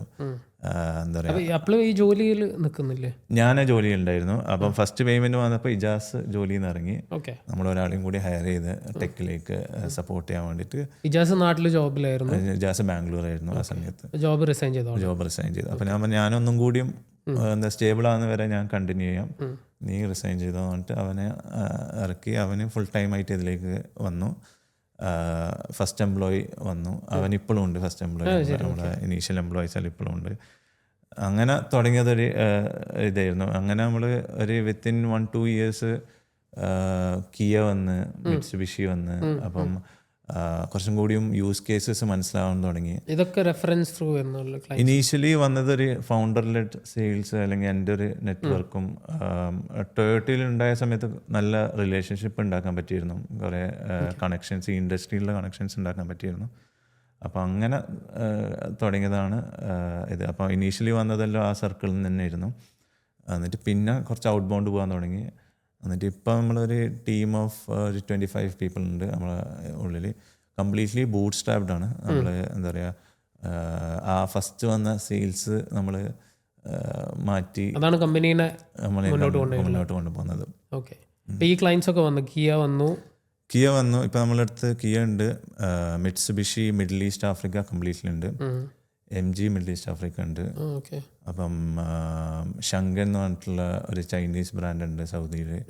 അപ്പോൾ നമ്മളിങ്ങനെ ഒരു എന്താ പറയുക, ഒരു സ്റ്റേബിൾ ജേർണി ആയിരുന്നു. നമ്മളങ്ങനെ എക്സ്പോണൻഷ്യലായിട്ടും പോകാൻ നോക്കിയിട്ടില്ല. നമ്മൾ ഒന്ന് പഠിച്ചു വരാൻ കുറച്ച് ടൈം എടുത്തു. അപ്പം ബൂട്ട് സ്ട്രാപ്പിൻ്റെ ഒരു ബെനിഫിറ്റും കേസും അതാണ്. ലൈക്ക് നിങ്ങൾക്ക് ഒറ്റയടിക്ക് അങ്ങനെ എന്താ പറയുക വളരാനും പറ്റില്ല. നല്ല സ്റ്റേജസ് നമ്മൾ കടന്ന് പേഷ്യൻ്റ് ആയിട്ട് ഇരിക്കണം എന്നുള്ളതാണ് ബൂട്ട് സ്ട്രാപ്പിൻ്റെ ഏറ്റവും വലിയ. ഏത് സ്റ്റേജിലാണ് ജോബിൽ നിന്ന് റിസൈൻ ചെയ്യുന്നത്? ഞാനൊരു ഇത് തുടങ്ങി ഒരു 8 months 9 months ആകുമ്പോൾ തന്നെ ഞാൻ ജോബിൽ നിന്ന് ഇറങ്ങി. അപ്പം ജോബ് ഓൾറെഡി ഇങ്ങനെ മടുത്തു തുടങ്ങിയിരുന്നു. ലൈക്ക് ഫസ്റ്റ് വണ്ടിയൊക്കെ പെട്ടെന്ന് എടുത്തു, അതെല്ലാം എടുത്ത് സൗദിയിലെ നല്ല സ്റ്റേബിൾ. സൗദിയിലെ ടൊയോട്ടയെ കിട്ടുക എന്ന് പറയുന്നത് ബേസിക്കലി ഒരു ഗവൺമെന്റിലെല്ലാം കിട്ടുന്ന പോലെ. അവിടെ ആൾക്കാർ ജോയിൻ ചെയ്ത ഒരു 20-25 കൊല്ലം വർക്ക് ചെയ്യുന്നുള്ളതാണ് ഒരു സ്റ്റാൻഡേർഡ് ഇത്. അപ്പം ഞാനും ഇങ്ങനെ എന്ത് ചെയ്യണം, കമ്പനി തുടങ്ങി. അപ്പോൾ എനിക്ക് കോളേജ് മുതലേ ഉള്ള ഒരു ആഗ്രഹമായിരുന്നു മാസ്റ്റേഴ്സ് ചെയ്യണം, യൂറോപ്പ് പോകണം എന്നുള്ളത്. അപ്പോൾ ഒരു കോഴ്സിൽ പണ്ടേ ഇങ്ങനെ നോക്കി വെച്ചിരുന്നു.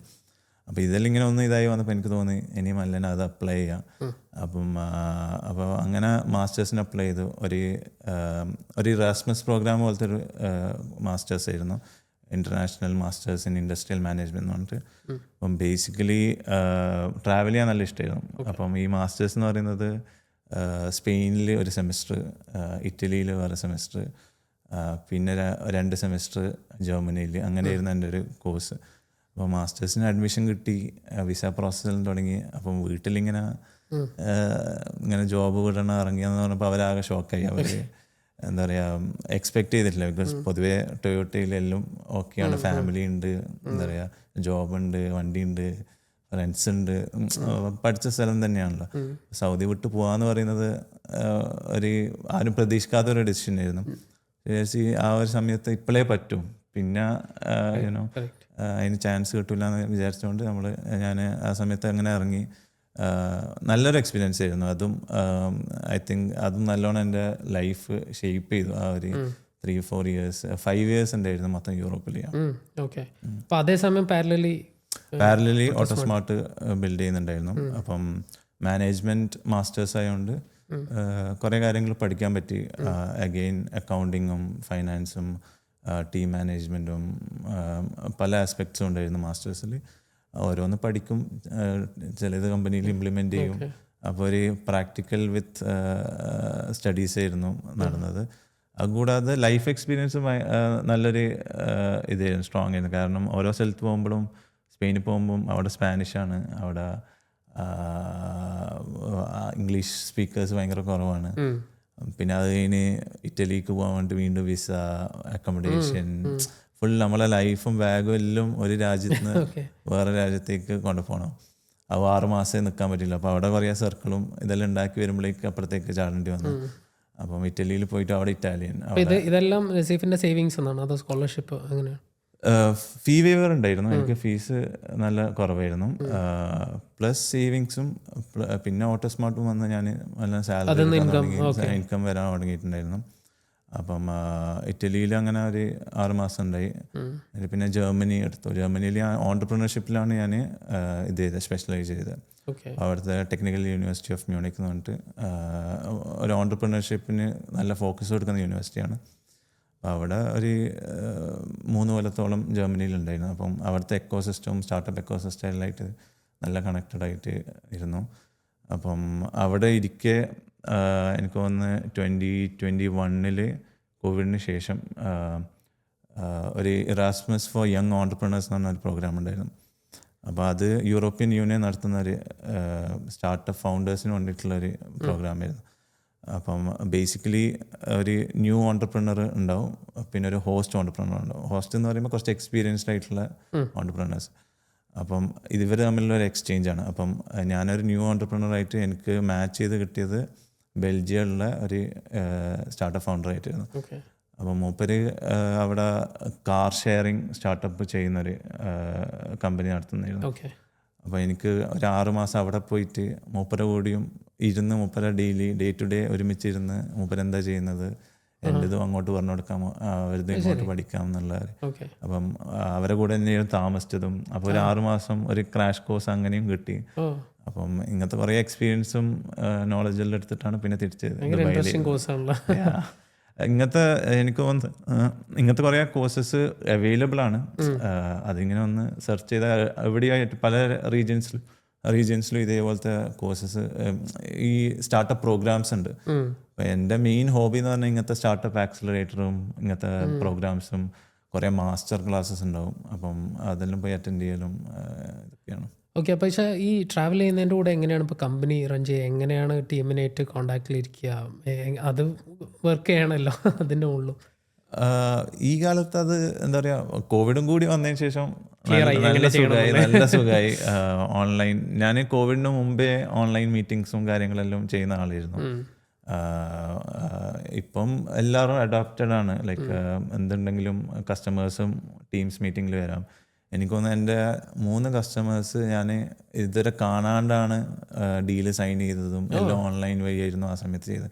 യൂറോപ്പിൽ ഉണ്ടാകുമ്പോൾ ഇവിടെ മിഡിൽ ഈസ്റ്റിലുള്ള കസ്റ്റമേഴ്സ് എല്ലാം ജസ്റ്റ് ഓൺലൈൻ കമ്മ്യൂണിക്കേഷനും ഇമെയിൽസും വഴി ഡീല് സൈൻ ചെയ്ത കുറേ കേസസ് ഉണ്ട്. പിന്നെ നമ്മളതാണെങ്കിൽ ഒരു എൻ്റർപ്രൈസ് സെയിൽസ് ആണ്. അപ്പം നമ്മൾ പ്രോഡക്ട്സ് ഒരു $15,000 മുതൽ $100,000 വരെ ആണ് അതിൻ്റെ ഒരു പ്രൈസ് റേഞ്ച് വരുന്നത്. അപ്പം അതിൻ്റെതായിട്ടുള്ള കുറേ ചാലഞ്ചസും ബെനിഫിറ്റ്സും ചാലഞ്ചസും ഉണ്ട്. അപ്പം ഓൺലൈൻ കുറേ കസ്റ്റമേഴ്സ് ഓക്കെയാണ്, ഇപ്പോഴും ഓക്കെയാണ് ഓൺലൈനായിട്ട് ഡീൽ ചെയ്യാനും ആക്കാനല്ലോ. അപ്പോൾ ഈ എൻ്റർപ്രൈസ് സെയിൽസ് ചെയ്യുമ്പോൾ എന്തൊക്കെ കാര്യങ്ങൾ മനസ്സിലായത്? ഇപ്പോൾ ഇത് കേൾക്കുന്നവർക്ക് എൻ്റർപ്രൈസ് സെയിൽസിനുമായിട്ട് ബന്ധപ്പെട്ടിട്ട് എന്തെങ്കിലും ചെയ്യണമെന്നുണ്ടെങ്കിൽ എവിടെ സ്റ്റാർട്ട് ചെയ്യണം, എന്ത് ചലഞ്ചാണ് ഇനീഷ്യലി നസീഫ് ഫേസ് ചെയ്തത്, എങ്ങനെ ഓവർകം ചെയ്തു എന്നുള്ളത്? എൻ്റർപ്രൈസ് സെയിൽസ് ഓക്കെ, സെയിൽസ് എന്ന് പല രീതിയിൽ നമുക്ക് ഇതാക്കാം. ഒന്നാമത് നമ്മൾ B2B ആണ്, ബിസിനസ് ടു ബിസിനസ് ആണ്. B2C എന്ന് പറയുന്നത് വേറെ തന്നെ ഒരു സ്റ്റൈലിൽ ചെയ്യേണ്ട ഒരു ഇതാണ്. അപ്പം B2Bൻ്റെ കാര്യം പറയുകയാണെങ്കിൽ തന്നെ B2B പ്രോഡക്ട്സ് സ്റ്റാർട്ടിങ് ഫ്രം $100 ഉണ്ട് പെർ മന്ത്. 100 മുതൽ മേലോട്ടേക്ക് പോകും. അപ്പം ഈ 100 to ഒരു 2000 വരെ ഒരു റേഞ്ച്, ഒരു style of its A quick cell B2B products. Enterprise എന്ന് പറയുമ്പോൾ 10,000 15,000 ആനുവൽ റവന്യൂ പ്ലസ് ആണ്. അപ്പം ഇതിൽ ഒന്ന് മനസ്സിലാക്കേണ്ടത്, ഒന്ന് നല്ല നമ്മളെ കയ്യിൽ കുറേ കാര്യങ്ങൾ ഇരിക്കില്ല. അപ്പോൾ നമ്മൾ നല്ല പേഷ്യൻ്റായിട്ട് ഇരിക്കണം. ആദ്യം ഈ സെയിൽസിന് വേണ്ടിയിട്ട് നമ്മൾ ICPനെ കണ്ടുപിടിക്കണം, ആരാണ് നമ്മൾ ഐഡിയൽ കസ്റ്റമേഴ്സ്. അപ്പോൾ ഒരു ഡിപ്പാർട്ട്മെൻറ്റിലുള്ള ഒരു മാനേജറായിരിക്കും അത്. അപ്പോൾ നമുക്ക് ഈ ഓഡിറ്റിംഗ് ആപ്പ് എന്ന് പറയുമ്പോൾ കസ്റ്റമർ എക്സ്പീരിയൻസിൻ്റെ മാനേജറോ അല്ലെങ്കിൽ നെറ്റ്വർക്ക് ഡെവലപ്മെൻറ്റ് മാനേജറോ അല്ലെങ്കിൽ ഒരു ആഫ്റ്റർ സെയിൽസ് മാനേജറൊക്കെയാണ്. അപ്പം ഒരു കമ്പനിയിൽ ആരാ ഇതെന്നുള്ള ആദ്യം ഐഡൻറ്റിഫൈ ചെയ്യണം. അവരെ പോയി ആദ്യം പ്രൊഡക്റ്റ് കാണിച്ച് അവർക്ക് കിട്ടുന്ന വാല്യൂസ് എന്താണെന്നുള്ളത് നമ്മൾ വെച്ചുകൊടുക്കണം. അത് ആദ്യം തന്നെ പോയി വിൽക്കാൻ നോക്കരുത്. ആദ്യം ഒരു കൺസൾട്ടിങ് മോഡിലേക്ക് നമ്മൾ ആദ്യം ചാടണം. എന്നിട്ട് അവർക്ക് അതിൽ നിന്നുള്ള വാല്യൂ കിട്ടുന്നുള്ള അവരൊരു കോൺഫിഡൻസ് കിട്ടിക്കഴിഞ്ഞാൽ പിന്നെ പ്രൈസിങ് ഡിസ്കസ് ചെയ്യണം. അപ്പം അവരും പ്രൈസിങ് എഗ്രി ചെയ്യണം. അവരതിന് മാനേജ്മെൻ്റ് അടുത്ത് പോയിട്ട് സംസാരിക്കണം. ചിലപ്പോൾ നമ്മളും കൂടെ പോകേണ്ടി വരും മാനേജ്മെൻ്റായിട്ട് ഇരുന്ന് ഡിസ്കസ് ചെയ്യാൻ വേണ്ടിയിട്ട്. എന്നിട്ടും മാനേജ്മെൻറ്റ് സൈൻ ചെയ്ത് കഴിഞ്ഞാലും വലിയൊരു സൈക്കിൾ ബാക്കിയുണ്ട്. അവിടെ പ്രൊക്യൂർമെൻ്റ് ഒരു പ്രോസസ്സ് വരും, RFP പ്രോസസ്സ് എന്ന് പറഞ്ഞിട്ട് റിക്വസ്റ്റ് ഫോർ പ്രപ്പോസലും അതിൻ്റെ കുറേ റിലേറ്റഡ് കാര്യങ്ങളുണ്ടാവും. അത് കഴിഞ്ഞിട്ട് IT-ൻ്റെ ഒരു ഇവാലുവേഷൻ ഉണ്ടാവും. IT നമ്മളെ സെർവറും സെക്യൂരിറ്റിയും ഇതൊക്കെ, സൈബർ സെക്യൂരിറ്റീൻ്റെ ചിലപ്പം ഇവാലുവേഷൻസ് ഉണ്ടാവും. ഫൈനാൻസിൻ്റെ ബഡ്ജറ്റിങ്ങും അതിൻ്റെ ഇതുണ്ടാവും. അങ്ങനെ ലീഗൽ ഉണ്ടാവും. അപ്പം ഇതെല്ലാം ഒരു 3 to 6 months എടുക്കുന്ന ഒരു പ്രോസസ്സാണ്. നമ്മൾ ഒരു ഡീല് ക്ലോസ് ചെയ്യാം. പക്ഷെ അത്രയും സൈസും ഉണ്ട്. It can be somewhere between $15,000 to $100,000. അപ്പം പക്ഷെ അത് കിട്ടിക്കഴിഞ്ഞാൽ it's A recurring revenue. Year on year അത് അവർ നിങ്ങളെ പ്രോഡക്റ്റ് നല്ലതാണ്, അവരത് റിന്യൂ ചെയ്യും. അപ്പം ആ ഒരു കസ്റ്റമർ, നമ്മളെ ഫസ്റ്റ് വന്ന കസ്റ്റമർ ഇപ്പോഴും ഉണ്ട്. അപ്പം അത് ഒരു life time value is very high. But ആ കിട്ടണമെങ്കിൽ you have to be very patient.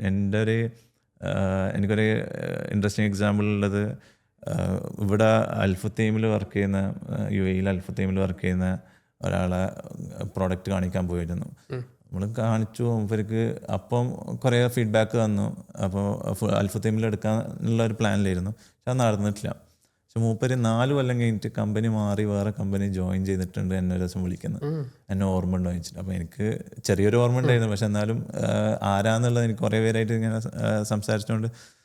അപ്പം പിന്നെ പറഞ്ഞു, നീ അൽഫത്തൈമിലുണ്ടാവും, ഞാൻ അൽഫത്തൈമിലുണ്ടാകുമ്പോൾ നീ വന്നിരുന്നു എന്ന് പറഞ്ഞിട്ട് എന്നെ വിളിച്ചു. അങ്ങനെ മൂപ്പര് വേറെ കമ്പനി ജോയിൻ ചെയ്ത് അവിടെ ഈ പ്രോസസ്സ് ഉണ്ട്. അപ്പം ശരിക്കും ആ സെയിൽസ് സൈക്കിൾ നമ്മൾ കൂട്ടുന്നതാണ് 4 കൊല്ലം. So and you have to keep talking about your product. Like നമുക്ക് എന്താ പറയുക, ഇപ്പം കിട്ടിയിട്ടില്ലെങ്കിലും maybe in the longer run people will come back to you and take this. അപ്പം വീട്ടിൽ നിന്ന് എപ്പോഴും ഇങ്ങനെ എന്താ പറയുക, കോട്ടലിട്ട് മീറ്റിങ്ങിന് പോകുമ്പോൾ ഇങ്ങനെ ഉമ്മ ചോദിക്കും, എപ്പോഴും ഇത് തന്നെയാണല്ലോ, അപ്പോൾ ഒന്നും വരുന്നു കാണുന്നില്ല, ഒന്നും ഇമ്മീഡിയറ്റ് ആയിട്ടൊന്നും കാണുന്നുമില്ല. അപ്പം ഞാൻ പറയും, വിത്തിടാൻ പോകുന്നതാണ്, വിത്തിട്ട് എപ്പങ്ങളായിട്ട് മുളക്കും എന്നുള്ള ഒരു ഇതിൽ. അപ്പം ബേസിക്കലി ആ ഒരു കോൺസെപ്റ്റാണ്. അപ്പം ഇപ്പം നമ്മളൊന്നും കൂടിയും സെയിൽസ് ടീമും ഇതെല്ലാം ബിൽഡ് ചെയ്യാം. ഇനീഷ്യലി ആ ഏരിയൊക്കെ നസീഫ് മാത്രമാണ്. ഇനീഷ്യലി അത്. അപ്പം ഞാൻ പറയും, അതൊരു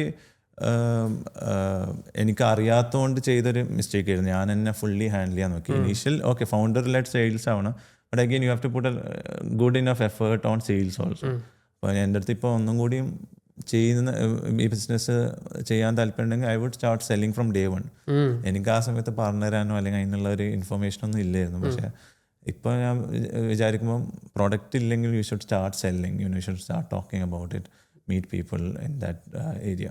റൈറ്റ്. അപ്പം ഇപ്പം എങ്ങനെയാണ് സെയിൽസിൽ ടീം? ഇപ്പം സെയിൽസിന് നമ്മൾ ടീം ഫോക്കസ് ചെയ്യാൻ തുടങ്ങി. അപ്പോൾ നമ്മൾ ഓൾമോസ്റ്റ് 80% എംപ്ലോയീസ് ടെക്കിലായിരുന്നു. ഇപ്പം നമ്മളത് സെയിൽസിലും കൂടി ഇടാൻ തുടങ്ങിയിട്ടുണ്ട്. സെയിൽസ് ഒരു VP എടുത്തിട്ടുണ്ട്. And is experienced in selling to B2B companies.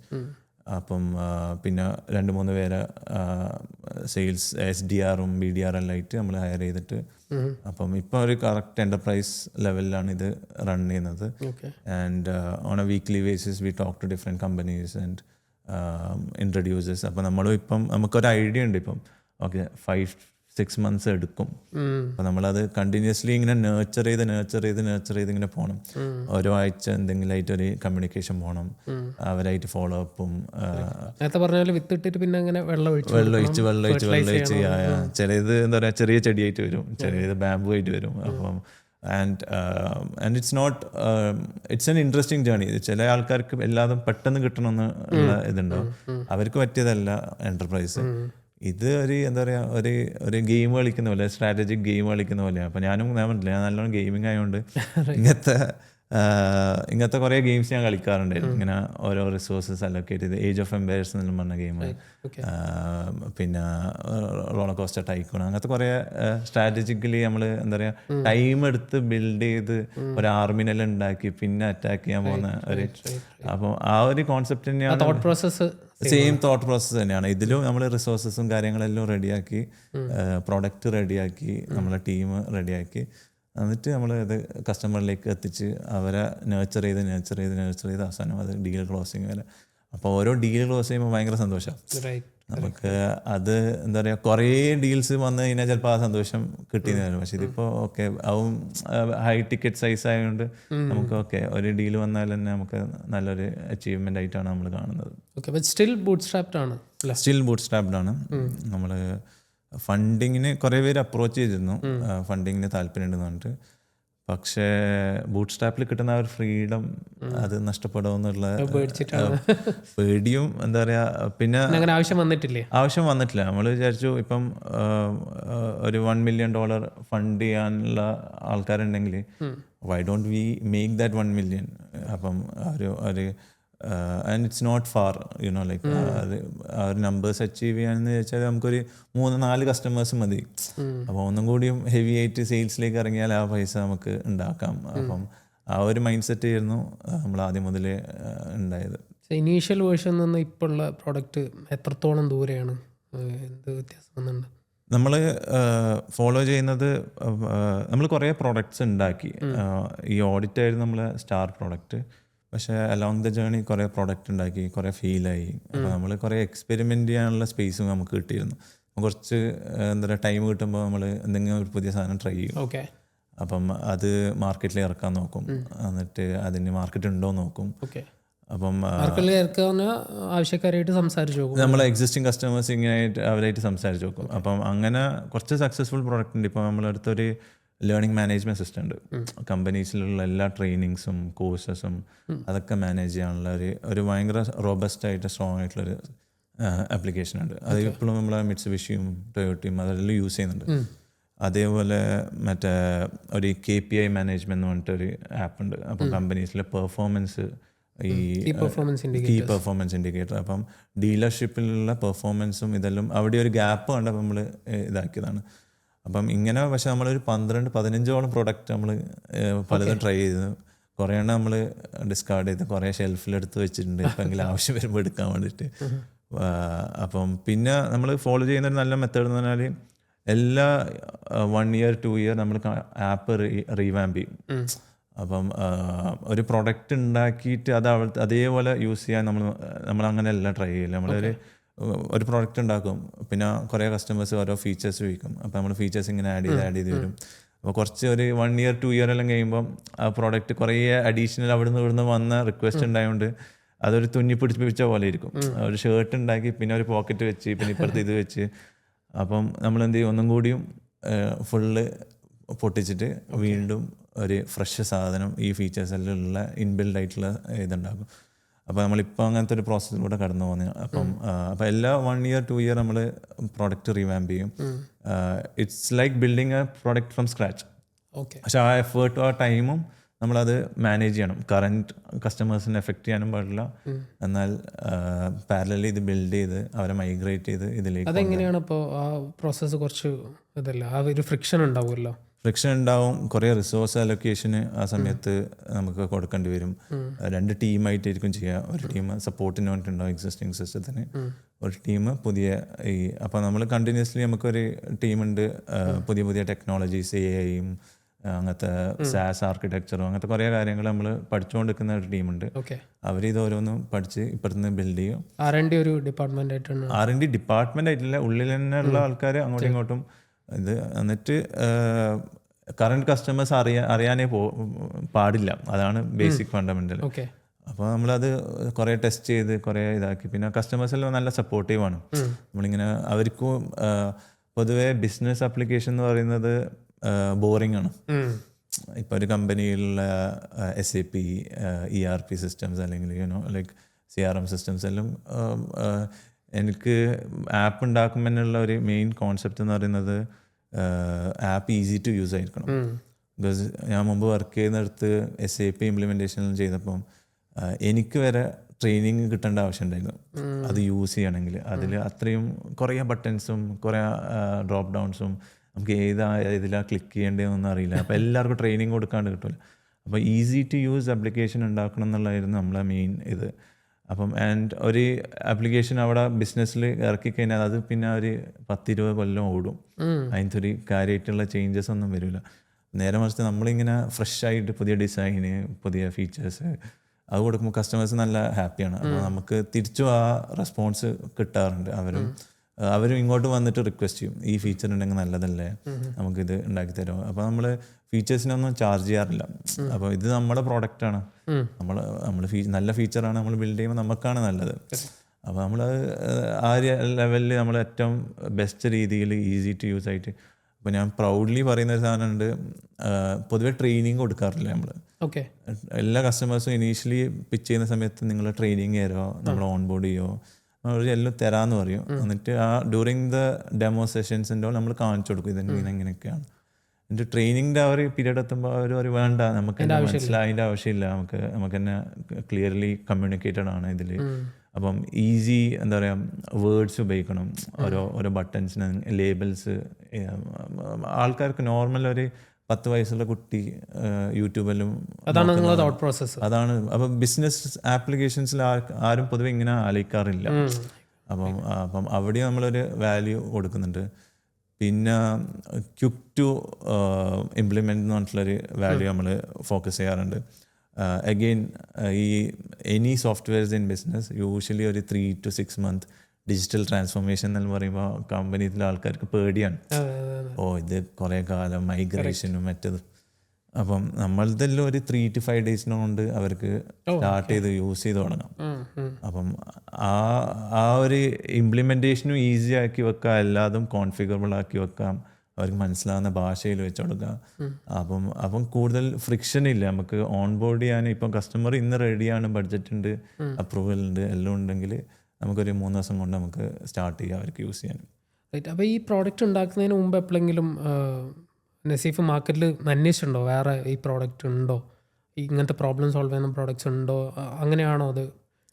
നമ്മൾ കസ്റ്റമേഴ്സായിട്ടാണ് കൂടുതൽ സംസാരിക്കൽ. മാർക്കറ്റിൽ ആപ്ലിക്കേഷൻ ഉണ്ടോ എന്നുള്ളത് ജസ്റ്റ് ഒന്ന് നോക്കും. പിന്നെ ഓട്ടോസ്മാർട്ട് എന്ന് പറയുന്നത് നമ്മൾ ഇൻഡസ്ട്രി ഫോക്കസ്ഡ് ആയിട്ട് വെച്ചിട്ടാണ്. ഞാൻ ചോദിക്കുന്നത് ഇനീഷ്യലി സൗദിയിൽ ഉണ്ടായിരുന്നപ്പോൾ അത് കമ്പനിയിൽ പറഞ്ഞല്ലോ, ആ സമയത്ത് എന്തുകൊണ്ട് വേറെ ആരെങ്കിലും ഉണ്ടോ എന്ന് ചെക്ക് ചെയ്തിട്ടുണ്ടായിരുന്നോ? അതും നേരെ ബിൽഡ് ചെയ്യാൻ വേണ്ടി? അല്ല, ഒരു റഫ് സ്റ്റഡി നടത്തണം. ആൻഡ് ഒരു എന്താ പറയുക സോൾവ് ചെയ്യുന്ന യൂസ് കേസസ് എന്താ പറയുക അതിനൊരു റെലവൻസ് ഉണ്ട്, സ്കെയിലബിൾ ആണോ, ഇങ്ങനത്തെ കുറച്ച് കാര്യങ്ങൾ നോക്കി വെക്കാം. കസ്റ്റമർ വേറെ കോമ്പറ്റീറ്റർ ഉണ്ടോ എന്ന് വെച്ചാൽ ഉണ്ട്, ഞാൻ ഇല്ല എന്ന് പറയില്ല. പക്ഷേ ഈ ഒരു പെർട്ടിക്കുലർ യൂസ് കേസിനുണ്ടോ എന്ന് വെച്ചാൽ റെയർ ആയിരിക്കും. You know like there might be few couple of companies ഉണ്ടെങ്കിലും it's about distribution, right? Like so നമ്മളെ നെറ്റ്വർക്കും നമുക്കിപ്പം ഓൾറെഡി ഒരു good network of automotive companies ഉണ്ട്. അപ്പോൾ ഇവരുടെ അടുത്ത് നിന്ന് ഇനി വന്ന് എന്തെങ്കിലും ചോദിക്കുമ്പോൾ നമുക്ക് ഒരാൾ ചോദിച്ചിട്ടുണ്ടെങ്കിൽ അത് നമ്മൾ ബാക്കിയുള്ള 10 പേരുടെ അടുത്ത് പോയി ചോദിക്കും, നിങ്ങൾക്കും ഇത് ഈ പ്രശ്നങ്ങളുണ്ടോ. അപ്പോൾ അതായിരുന്നു നമ്മുടെ thought process after building the first product. അപ്പോൾ ഇപ്പം ലേണിംഗ് മാനേജ്മെൻറ്റ് സിസ്റ്റം അത് കുറേ സിസ്റ്റംസ് ഉണ്ട് മാർക്കറ്റിൽ. ലൈക്ക് ഒന്ന് ഗൂഗിളിൽ സെർച്ച് ചെയ്താൽ കുറേ റിസൾട്ട് വരും.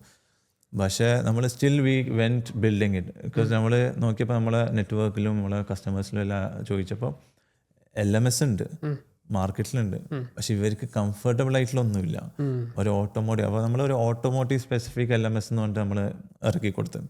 അവർക്ക് വേണ്ട ഫീച്ചേഴ്സ് മാത്രം അവർക്ക് ഇതുള്ള. അതുപോലെ തന്നെയാണ് KPI, കീ പെർഫോമൻസ് ഇൻഡിക്കേറ്ററിൻ്റെ ആപ്ലിക്കേഷൻ ഉണ്ട്, കുറേ മാർക്കറ്റിലുണ്ട്. But once you have that network, you can experiment these kind of things. അപ്പോൾ ഒരു ജസ്റ്റ് ഒരു റഫ് ഐഡിയ വെക്കാം, ബ്ലൈൻഡ്ലി പോയിട്ട് സെയിം 1-to-1 ഉണ്ടാക്കിയിട്ട് കാര്യമില്ല. പക്ഷേ ഒരു എന്തൊക്കെയാണ് ഉള്ളത് എന്നുള്ളൊരു ധാരണ വേണം, ആരായിട്ടാണ് നിങ്ങൾ കോമ്പീറ്റ് ചെയ്യാൻ പോകുന്നത് എന്നുള്ളൊരു ധാരണ വേണം. But still that shouldn't, if you have a good pain point, if you have good customers who are willing to pay for that pain point, you can go ahead. So how easy or tough is it to run a bootstrapped startup? ഇപ്പോൾ ജോബിലുണ്ടായിരുന്നാണല്ലോ, അത് വെച്ച് compare ചെയ്ത് നോക്കുമ്പോൾ എങ്ങനെ കാണുന്നു ലൈഫിനെ? Bootstrapped startups gives you a lot of freedom, right? Like, so basically you run the whole show. Your team has freedom to experiment. അപ്പം ആ ഒരു എക്സ്റ്റേണൽ പ്രഷർ ഫുള്ളി ഇല്ല. There is no one running behind profits. അപ്പോൾ നമുക്കും പേയ്മെൻറ്റ്സും കാര്യങ്ങളൊക്കെ നമ്മൾ decide ചെയ്യുന്ന പോലെ ആയിരിക്കും. ഗ്രോത്ത് നമ്മളെ പ്ലാനിങ് പോലെ ആയിരിക്കും. ആൻഡ് പേയ്മെൻറ്റ്സ് കിട്ടുന്നതിലും you are free to share it with anyone in your team, right? Like so നമ്മൾ എവിടെയും പൊതുവേ കാണാത്ത നമ്മൾ സെയിൽസ് നടക്കുമ്പോൾ ടെക്നിക്കൽ ടീമിന് ഇൻസെൻറ്റീവ്സ് കൊടുക്കും. So these kind of freedom comes along with bootstrap journey. And പുതിയ എക്സ്പെരിമെൻ്റ് ചെയ്യാനുള്ള freedom, which is very important. Like നമുക്ക് ഒരു പ്രോഡക്റ്റ് മാത്രമായിട്ട് വെക്കാനും പറ്റില്ല.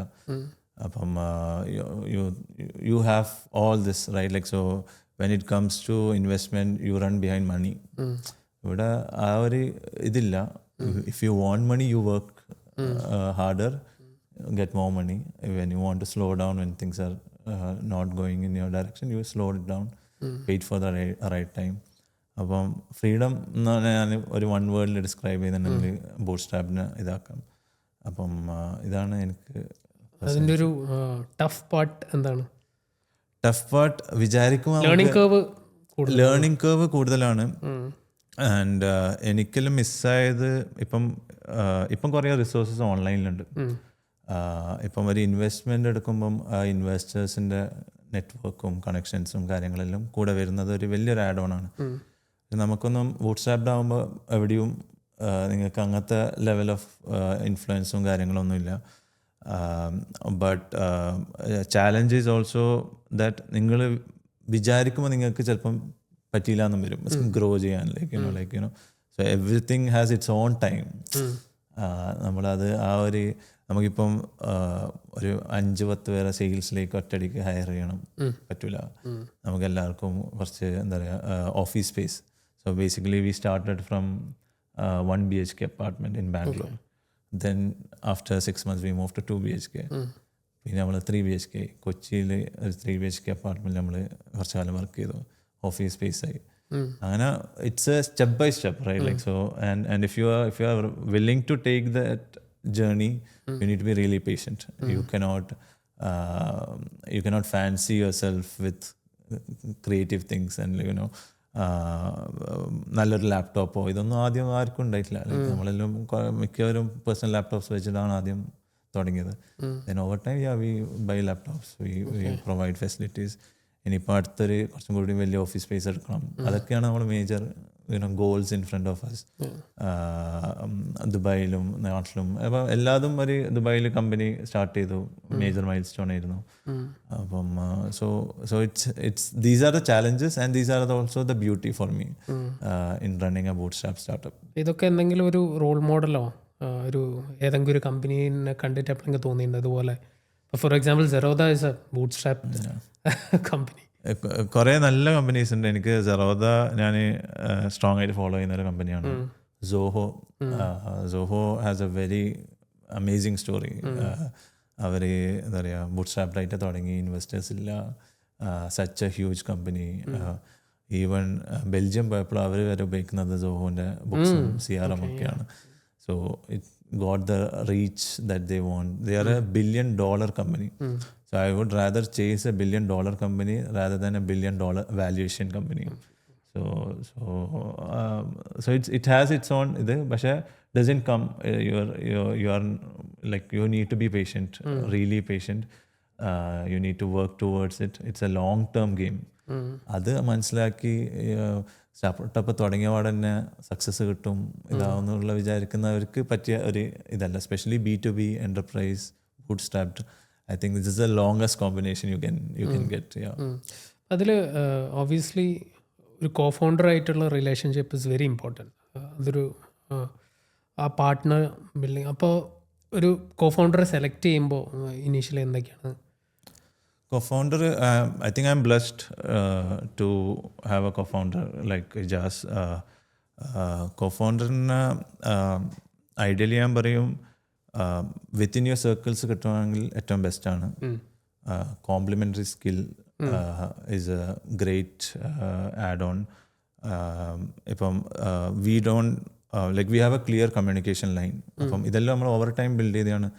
നല്ല കുറേ ആർഗ്യൂ ചെയ്യണം, കുറേ ഡിസഗ്രിമെൻറ്റ്സ് ഉണ്ടാവും, റിസോൾവ് ചെയ്യണം. We both work towards the benefit of the company. At the end of the day നമ്മൾ പറയും കമ്പനിക്ക് ഏതാണ് നല്ലത് അത് നമുക്ക് ഡിസൈഡ് ചെയ്യാന്നുള്ളത്.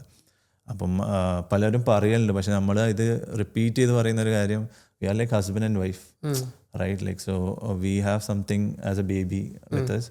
ഇതിന് ഏറ്റവും ബെസ്റ്റ് കെയർ എങ്ങനെ കൊടുക്കുക എന്നുള്ളതാണ് നമ്മളെ ഒരു ഗോള്. അപ്പം you need to have all the different mindset. ഒരാൾ പ്രൊഡക്റ്റ് വേണം, സെയിൽസ് വേണം, ടെക്ക് വേണം. അപ്പം നമുക്ക് ആ ഒരു കോംബോ നല്ല ക്ലീനായിട്ട് കിട്ടി. ആൻഡ് ഞാൻ പറയും, this was my second co-founder, I would say.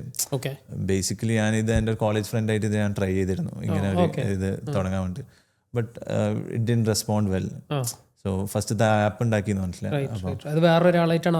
ആദ്യം ഞാൻ ജസ്റ്റ് ഒന്ന് ട്രൈ ചെയ്തിരുന്നു, പക്ഷേ he didn't have time at that time. അപ്പം ഇജാസിന് പാഷനും ഉണ്ട്, ഇത് സ്കില്ലും ഉണ്ട്, and he can run the tech himself if he wants to. And എനിക്കാണെങ്കിൽ ഇൻഡസ്ട്രി നോളേജ് ഉണ്ട്, ഡൊമെയിൻ നോളേജ് ഉണ്ട്, നല്ല കോംപ്ലിമെൻ്ററി സ്കിൽസ് ആയിട്ട് നമുക്ക് കിട്ടിയത്. And I'm grateful that it happened.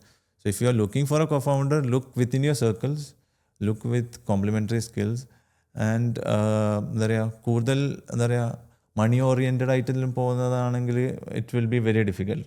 U need the passion to run a business. അപ്പോൾ ഞാൻ ഒരു co-founder ഇനിയും നോക്കുന്നതാണെങ്കിൽ ഇതേ ക്വാളിറ്റീസ് വെച്ചിട്ടാണ് ഞാനും എടുക്കാൻ നോക്കാം. ഇപ്പോൾ ഏതെങ്കിലും ഒരു സ്റ്റേജിൽ എപ്പോഴെങ്കിലും ഓരോ പ്രഷറിൻ്റെ ഇടയിലൊക്കെ തോന്നിയിട്ടുണ്ടോ ജോബായിരുന്നു നല്ലത്, ഷുഡ് ഹാവ് സ്റ്റിക്ക് ടു? അങ്ങനെ തോന്നിയിട്ടുണ്ടോ വെച്ചാൽ ഇല്ല. തോന്നേണ്ട അവസ്ഥ വരെ എത്തിയിട്ടുണ്ട്. ചില സമയത്ത് എന്താ പറയുക, പേയ്മെൻറ്റ്സ് ഡിലേ ആവും, സാലറി കൊടുക്കാനുണ്ടാവും, ലൈക്ക് കസ്റ്റമേഴ്സ് റിന്യൂ ചെയ്യില്ല എന്നെല്ലാം പറയുന്നൊരു സിറ്റുവേഷൻ വരും. So the amount of pressure you take is crazy high. വർക്കിൽ ആ 9 to 5 ഇരുന്ന് തിരിച്ചു വന്നാൽ ലാപ്ടോപ്പ് ക്ലോസ് ചെയ്യാം. So now even when I travel I have to have my laptop with me because you are always answerable to things. അപ്പോൾ I think over time അത് മാറും, but still early stages you have to put that sacrifice in. You have to make sure that you are there whenever someone needs you. Self doubt ഒക്കെ ഉണ്ടാകുമ്പോൾ എന്താണ് ചെയ്യുക? Self doubt ഉണ്ടാവും, എന്തായാലും ഉണ്ടാവും. Like ഒരു ഫൗണ്ടറിന് സെൽഫ് ഡൗട്ട് ഇല്ലെങ്കിൽ ഫൗണ്ടർ അല്ല എന്ന് ഞാൻ പറയാം. സെൽഫ് ഡൗട്ട് ഉണ്ടാകുമ്പം I keep a very good network of people around me. So എനിക്ക് നല്ല കുറേ സപ്പോർട്ടേഴ്സ് ഉണ്ട് who actually helps me in making decisions. whenever I am in doubt, I talk to them, I seek their advice. പോസിറ്റീവായിട്ട് തരുന്ന ആൾക്കാരുണ്ട്, എന്നെ criticise ചെയ്യുന്ന ആൾക്കാരുണ്ട്. സോ എല്ലാവരായിട്ടും കോണ്ടാക്ട് വെക്കാം, share your stories, share your success, share your failures and have that circle within you. So എനിക്ക് കുറേ നല്ല ഫ്രണ്ട്സ് ഉണ്ട് who actually loves what we are trying to build. And ഇൻഡസ്ട്രിയിൽ കുറേ ആൾക്കാരുണ്ട്. അപ്പം ചില സമയത്ത് പ്രോഡക്റ്റ് ഡൗട്ട്സ് ഉണ്ടാവും, നമ്മൾ പോകുന്ന ഡയറക്ഷൻ കറക്റ്റ് ആണോ. Talk to your customer, keep your customer as your friends, call them. You don't have to keep them ഒരു കസ്റ്റമറാണ്. അപ്പോൾ ഇല്ല, വിളിക്കാം, ഈദ് വരുമ്പം വിളിക്കാം, മറ്റേ ഫാമിലീനെ പറ്റി ചോദിക്കാം. And keep that relationship going with your network. So ഇതാണ് എൻ്റെ ഒരു playbook for self-doubt. You know, whenever I have something, I call someone, talk to them for 1 or 2 hours, express what's going on, how is it going. And അപ്പം അവരുടെ അടുത്ത് നിന്ന് കിട്ടുന്ന ചിലപ്പോൾ 1-2 valuable ആയിട്ടുള്ള കാര്യങ്ങളുണ്ടാവും. Then you start again reworking on them. അവർ ചിലപ്പം എൻ്റെ journey വീണ്ടും എൻ്റെ അടുത്ത് പറഞ്ഞുതരും, you went through all this, you know, this is not everything you are facing. അപ്പം അങ്ങനത്തെ ഉണ്ടാകുമ്പോൾ ഈ സർക്കിൾ ഓഫ് പീപ്പിൾ വെക്കുക എന്നുള്ളത് ഭയങ്കര ഇമ്പോർട്ടൻ്റ് ആണ്. Even good founders around you, you know, like founders തമ്മിലുള്ള ഒരു വർത്താനം വേറെ തന്നെയാണ്. അപ്പോൾ തീർച്ചയായിട്ടും നമ്മൾ മീറ്റ് ചെയ്തപ്പോൾ നമ്മൾ ഒരുപാട് ഇനീഷ്യലി നമ്മൾ ഒരുപാട് സംസാരിച്ചിട്ടുണ്ടായിരുന്നു. നമുക്ക് ഒരു 95 വർക്ക് ചെയ്യുന്ന ഒരാളെടുത്ത് പറയാൻ പറ്റാത്ത കുറേ പ്രശ്നങ്ങൾ നമ്മുടെ അടുത്തുണ്ട്, which they can not correlate, right? Like so നമ്മൾ വന്നിരുന്നപ്പം കുറേ സംസാരിച്ചു. എനിക്ക് എൻ്റെ ഒരു നല്ല ഫ്രണ്ട് ഉണ്ട് കൊച്ചിയിൽ. സോ അവിടെ ഡെയിലി നമ്മൾ ഇരുന്ന് നമ്മളെ പ്രശ്നങ്ങളും നമ്മളെ എന്താ പറയുക ഇൻസെക്യൂരിറ്റീസ്, നമ്മളെ ലൈക്ക് എന്താ വരാൻ പോകുന്നത്, ഫെയിലായത് എന്താ, ഇത് ചിലപ്പോൾ നിങ്ങളെ ടീമിൻ്റെ അടുത്ത് പറയാൻ പറ്റില്ല, മേ ബി ഈവൺ യുവർ കോ ഫൗണ്ടറിൻ്റെ അടുത്ത് പറയാൻ പറ്റില്ല, ഫാമിലിൻ്റെ അടുത്ത് പറയാൻ പറ്റില്ല. പക്ഷെ ഒരു ഫൗണ്ടർ ആകുമ്പം അതൊരു വേറെ തന്നെ ഒരു സ്പേസ് ആണ്. So I have good list of people around me. So reaching out to these people can help you, you know, like in getting your doubts out. Wonderful. അപ്പോൾ എന്താണ് ഒരു വിഷൻ ഓട്ടോസ്മാർട്ടിനെ സംബന്ധിച്ചിട്ട്? ഓട്ടോസ്മാർട്ട് ഇപ്പോഴാണ് ശരിക്കും സെയിൽസ് പ്രോസസ്സിൽ തുടങ്ങിയത്. അപ്പോൾ ഞാൻ പറയും ഒരു ലെസ് ദാൻ 6 months ആയിട്ടേ ഉള്ളൂ നമ്മൾ മാർക്കറ്റിലേക്ക് ഇനി ഇറങ്ങാൻ പോകുന്നത്. So we want to scale our products, go global. അപ്പോൾ നമ്മളിപ്പം US നിന്നും യൂറോപ്പിൽ നിന്നുള്ള കുറേ കസ്റ്റമേഴ്സായിട്ട് സംസാരിക്കുന്നുണ്ട്. സിംഗപ്പൂർ, മലേഷ്യ, ആ സൈഡ്. ഇന്ത്യയിൽ ഇറങ്ങിയിട്ട് തന്നെ ഇല്ലായിരുന്നു. One reason was price sensitivity in India. Middle east, you know, they are willing to pay more for അവർ ആപ്പ്. ഇപ്പോൾ since we are stable, we are like there is a sustainable revenue coming in, we started focusing on Indian market. അപ്പം ഇന്ത്യയിലും കുറേ കമ്പനീസായിട്ട് നമ്മൾ ഇങ്ങനെ ongoing discussions ഉണ്ട്. അപ്പം growth level ഇതാണ്. പ്രോഡക്റ്റ് ലെവലിൽ ആലോചിക്കുന്നതാണെങ്കിൽ AI വർക്ക് ചെയ്യുന്നുണ്ട്. കുറച്ച് ഫ്യൂച്ചർ ടെക് ആയിട്ട് സ്മാർട്ട് ഗ്ലാസസ്, അങ്ങനത്തെ കുറച്ച് US ഇപ്പം വന്നുകൊണ്ടിരിക്കുന്ന ട്രെൻഡ് എന്ന് പറഞ്ഞാൽ ഗ്ലാസ് വെച്ചിട്ട് ആപ്സ് ഉപയോഗിക്കുന്ന ഒരു പ്രോസസ് ഉണ്ട്. So basically you record videos on your മെറ്റൻ്റെ എല്ലാം ഗ്ലാസ് ഇറങ്ങിയിട്ടില്ലേ, റേബാൻ്റെ. അപ്പം അതിൽ വഴി വീഡിയോ എടുക്കുക, വീഡിയോ അനലൈസിങ്. സോ ആ ടെക് ഈസ് ഗെറ്റിംഗ് ചീപ്പർ. ഇപ്പോൾ AI ബൂമ് കൂടെ തന്നെ ഇങ്ങനത്തെ കുറേ ടെക്കിൻ്റെ കോസ്റ്റും ഈസ് കമ്മിങ് ഡൗൺ. നമ്മൾ മുമ്പേ നോക്കി വെച്ചിരുന്നു. ഇപ്പോൾ കോസ്റ്റ് കുറയുമ്പോൾ നമുക്ക് വീണ്ടും അതിൻ്റെ എക്സ്പെരിമെൻറ്റ് ചെയ്യാനുള്ള സ്പേസും ഇതെല്ലാം കിട്ടുന്നുണ്ട്. അപ്പം പ്രൊഡക്റ്റ് വൈസ് നമുക്ക് ഇങ്ങനെ പോകണം എന്നുള്ളതാണ്. പിന്നെ industry wise we are slowly trying to diversify you know in to non automotive sectors. കൂടുതൽ റീസെല്ലേഴ്സും ഡിസ്ട്രിബ്യൂഷൻ മോഡൽസ് അങ്ങനെ വെച്ചിട്ടാണ് നമ്മൾ പോകുന്നത്, ഡയറക്റ്റ് സെല്ലിങ് ഇല്ലാണ്ട്. ബട്ട് ഇതൊക്കെ തന്നെയാണ്. ആൻഡ് ടീം ഗ്രോത്ത് ഒരു സക്സസ് ഫാക്ടറാണെന്ന് വിചാരിക്കുന്ന ഒരാളല്ല നമ്മൾ. ലീനായിട്ടുള്ള ഒരു ടെക് സ്റ്റാർട്ടപ്പിന് അത്രയും മതി, you know. And we are not a service company. Like usually service കമ്പനിയിലാണ് കുറേ ആൾക്കാർ ആവശ്യമുള്ളത്. ഓരോ പ്രോജക്റ്റ് വരുമ്പോൾ വീണ്ടും വീണ്ടും വീണ്ടും ആൾക്കാർ. ഒരു പ്രോഡക്റ്റ് കമ്പനിയിൽ ഇപ്പം സെറോദ ഇപ്പോഴും ഇത്രയും മില്യൺ കസ്റ്റമേഴ്സിനെ സെർവ് ചെയ്തുണ്ടായിട്ടും they have a tech team of I think 35, right? Like so പല വലിയ $1 billion വാല്യൂഷനുള്ള പല കമ്പനികളും ഭയങ്കര സ്മോൾ. വാട്സാപ്പിന് എനിക്ക് തോന്നുന്നു 13 അത്ര പേരെ ഉണ്ടായിട്ടുള്ളൂ അക്വയർ ചെയ്യുന്ന സമയത്ത്. So you don't need a huge tech team. And your team numbers is not your success metric എന്ന് വിചാരിക്കുന്ന ഒരാളാണ്. അപ്പം നമുക്കും അങ്ങനെ ഒരു ഇതാണ്. അപ്പം and I think staying in product is a core thing. നമുക്ക് പ്രോഡക്റ്റ് ലെവലിൽ തന്നെ ഇരിക്കണം എന്നുള്ളതാണ് നമ്മുടെ ആഗ്രഹം. സോ സൗദിയിൽ നിന്ന് ഇപ്പോൾ UAE-ലാണ്. So why did you choose UAE? എന്തുകൊണ്ടാണ് UAE സ്റ്റിക്ക് ഓൺ ചെയ്യുന്നത്? Good question. സോ സൗദിയിൽ ആയിരുന്നു നമ്മളിപ്പോഴും കൂടുതൽ കസ്റ്റമേഴ്സ് സൗദിയിലാണ് എനിക്ക് കുറേ നെറ്റ്വർക്കും കാര്യങ്ങളെല്ലാം ഉള്ളത്. But doing business in Saudi is bit harder. ഞാൻ ട്രൈ ചെയ്തിരുന്നു സൗദിയിൽ കമ്പനി വെച്ച് റൺ ചെയ്യാനെല്ലാം. പക്ഷേ സ്റ്റിൽ റൂൾസ് ഒരു ഫോറിൻ പേഴ്സണിന് ചെയ്യാനുള്ള ലെവലിൽ എത്തിയിട്ടില്ല. ഒരു simple example, I think before 2 years before UAE register ചെയ്യുന്നതിന് മുമ്പ് നമ്മൾ അവിടെ ട്രൈ ചെയ്തിരുന്നു. ആ സമയത്ത് സൗദിയിൽ കമ്പനിയിൽ ആളെ ഹയർ ചെയ്യണമെങ്കിൽ you need at least 1 Saudi national, then you get 3 visa or 4 visas. എന്നാലേ ഒരു ഇന്ത്യനെ ഹയർ ചെയ്യാൻ പറ്റും. ഫസ്റ്റത്തെ ഒരു സൗദി നാഷണൽ ആവണം. അങ്ങനത്തെ കുറേ റൂൾസ് ഉണ്ടായിരുന്നു. പക്ഷേ UAE was very easy. UAE company registration process, you have lot of business centres who does this. Visa process is easy. Talents ഉണ്ട്. And I think doing business in UAE is very comfortable. ആകെ കുറച്ചൊരു early expense വരും. If you are having a revenue that can cover this expenses then you are good to go, right? Like so and it's global recognised. ഇപ്പം US-ലും UK-ലും പോകുന്നത് നമ്മൾ Dubai company എന്ന് പറഞ്ഞിട്ടാ.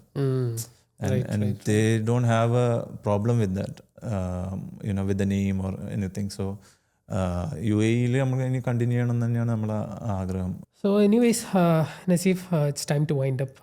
Thank you for being on the show. ഒരുപാട് കാര്യങ്ങൾ നമുക്ക് discuss ചെയ്യാൻ പറ്റി.